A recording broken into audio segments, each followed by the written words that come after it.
Okay, we're now joined by San Jose State women's basketball head coach Jamie Craighead after the Spartans' 82-72 victory over Cal State Bakersfield. Coach, can you start us off with an opening statement?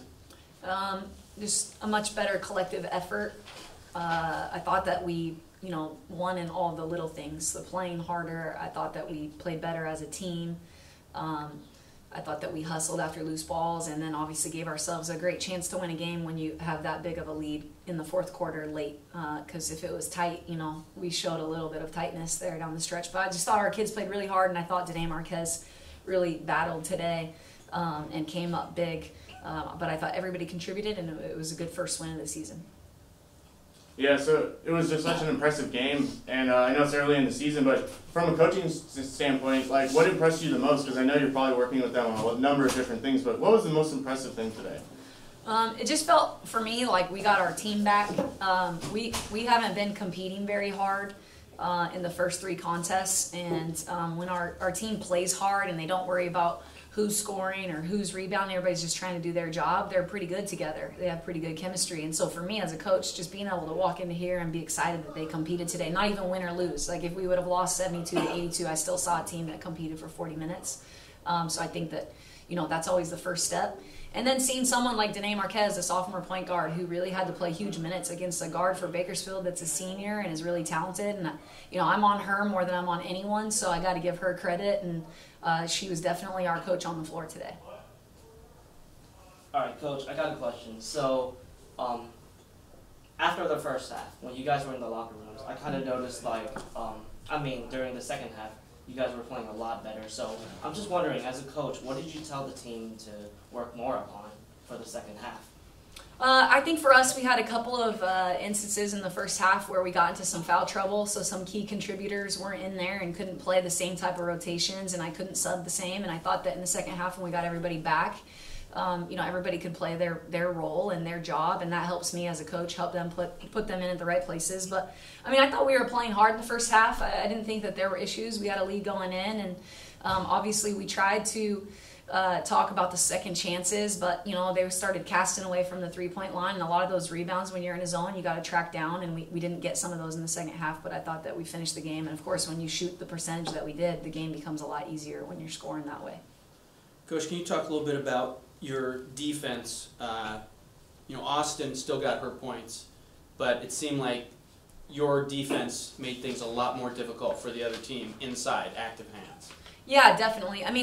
When you have, for us, I think Bakersfield's a good basketball team. They have size, they have athleticism, and I think that for us to see our kids battle against kids with that kind of size and be able to still be effective was something that our players needed to see, and that's the buy-in of the defense. I think that we can guard the three-point line and inside in this particular defense we're running, and I just think we just have to make sure that we track down those loose rebounds, and that's the difference in the defense. Was there, obviously there was a conscious decision not to press, but what was that reason? Because you like to press. I do like to press, but for me, I'm a coach that tries to know my team.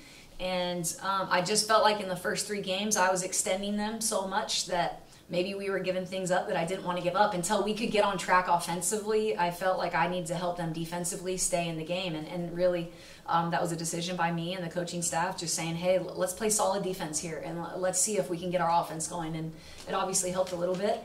And they mixed in man and zone, and I thought we handled it pretty well. So I noticed Danae was getting double teamed quite a bit, especially in the second half, and she seemed to handle it quite well. There's a couple turnovers, especially from number 12, I believe, on the opposing team. Yeah. Is that something that doesn't bother you as a coach because she's so good with making the choice, passing it to the open player and finding that open shot, or are you still trying to maybe work in players to help her out up top? We would want to help her with our trail post, but we would keep the ball in her hands and we would use what we call a drag screen. But this is the first time we've seen any pressure this season. And when we press, we actually press, like a run and jump, kind of press. And so this was just somebody picking up that's a really good on-ball defender. That kid's a really talented on-ball defender. Danae handled it. And then towards the end of the game, they started bringing doubles because they were down and they were trying to get traps. So at that point, then I have to help her. I got to bring people to the ball. We can't run away from it. We got to make sure we throw it. A couple of her turnovers she did a great job getting by the first line of the defense, and I think she kind of took a deep breath, and that kid came right back in. Yeah. And I got to give that. I mean, I think that number 12 for them is a really headsy player. She's a senior, and I thought Danae held her own. I was very impressed with Danae's performance. Any thoughts on your guys' 3-point field goal percentage? You guys had 54.5%, while the other team only had 11.5%. I don't know if you'll get my humor, but I mean, we were shooting like 7% in the first 3 games, so we were finally due for something because we're too good of a shooting team not to hit shots. And I thought because we moved the ball and got open ones, shots went in, and we were taking some tough shots in the first few games. They weren't open, and they were 10 feet behind the 3-point line, so I just think that we settled in, and I thought that our kids did a good job of taking the shots they take every day in practice. Some people would say after an 0-3 start, taking 12 days off might not be what they want. You know, want to get right back out there and play. It appears that it might have helped.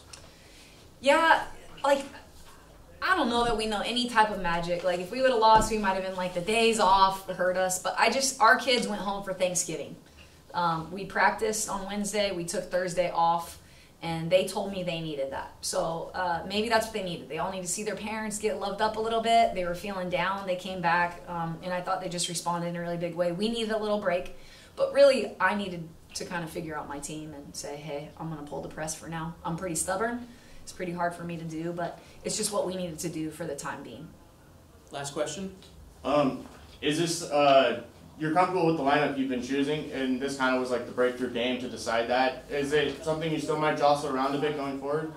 Yeah, I think, you know, Rosie Potter, we're still trying to figure out where she really fits for us for this season because she's a special talent. And, you know, we have someone redshirting that plays a position that she could play that we think will play a lot of minutes too. And, you know, she played the 3, she played the trail, and the point guard tonight. She played 3 positions on the court.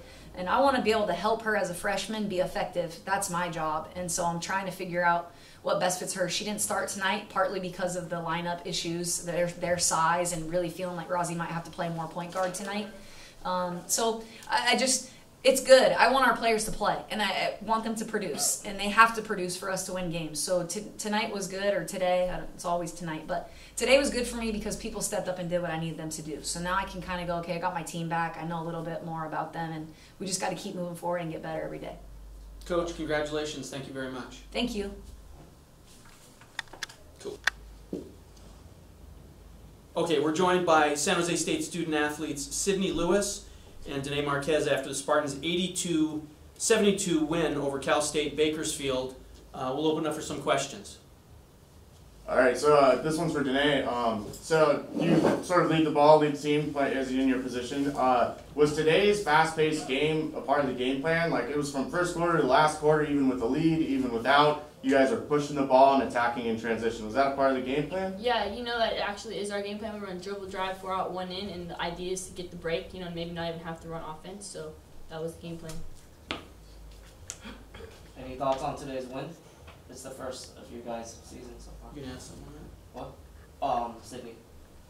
Oh yeah, I think after 3 straight losses and we got to come back home, I think this win it's a really good feeling, that's for sure. So we're excited about this one. Sid, what was more important, do you think, today? Was it the defense or the offense that kind of sparked this win? I think it was the defensive end, to be honest. We got started real early. Like Danae had mentioned earlier, we didn't press this game. We just dropped back into the zone. And that really helped us because in the half court, we just got to move and we packed the paint, our coaches said. So it's like we gave up the second chances, but we still held them. And so I think we did good on that end. Yeah, so Sydney, was this win like things just sort of finally falling together at the beginning of the season here, or was everybody clicking today? Like maybe a little more than normal because the points are spread out amazingly so. Yeah, as I see right here, a lot of people are in double digits, so I think that even helped. That, like, what is that? 5 players in double digits, that just helped. So that was really good. Everybody stepped up and played their role today, so I think that helped. Any thoughts on like your guys' field goal percentage? Sydney. Our field goal percentage. You shot 53%. 53%. Oh, that's a very high percentage, especially across the board. So I think shooting that well, because in these previous games, some of the previous games weren't shooting as well. So I think we moved the ball a lot this game, and we got the open shots. So I think that was good. Down the stretch, Sid, I think you guys shot 70% from the line. Down the stretch, you hit a lot of clutch free throws. How big was that? It was really big because they started to press, and our coaches said to get it in, dribble it out, and they just collapsed and fouled. So stepping up to the line and hitting a free throw very calmly really helps, and it gets the crowd going and your teammates pumped. Last question. Are the threes a part of the game plan also, or is that just you guys are making the passes perfectly today? I mean, like you saw, we shoot the ball pretty well across the board. So I feel like our 3 points is one of our advantages, one of our weapons. And today, we shot the hell out the ball. Yeah. Okay, ladies, thank you very much. Good luck in your next game. Thank you.